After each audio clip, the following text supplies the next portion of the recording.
ભાજપની આદિવાસી ગૌરવ યાત્રાનું આજે અંબાજી ખાતે સમાપન થશે ત્યારે આ યાત્રાનો અંતિમ દિવસે ભાજપ પ્રદેશ પ્રમુખ જીતુ વાઘાણી જોડાયા હતા અને આનંદની લાગણી વ્યક્ત કરી હતી। મહત્વનું છે કે યાત્રાનો પ્રારંભ 7 ફેબ્રુઆરી યુનાઇટ થયો હતો, જેનું આજે સમાપન અંબાજી ખાતે કરવામાં આવશે।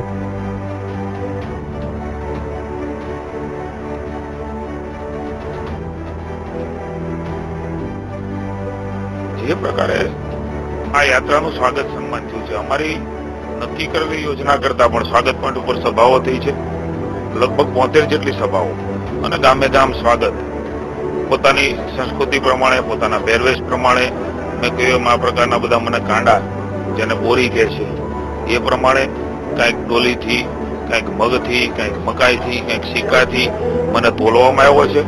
પાર્ટીના પ્રમુખ તરીકે મને આનંદ છે કે આદિવાસી સમાજના વિકાસના કાર્યો પણ ભારતીય જનતા પાર્ટીની સરકાર 95માં આવ્યા પછી થયા છે। એની અનુભૂતિ 20 વર્ષ પછી પણ આદિવાસી સમાજના અમને જોવા મળે છે। ભારતીય જનતા પાર્ટીની સરકારે કરેલા કાર્યો એ મને એમ છે લોક હૃદય સુધી પહોંચ્યા છે।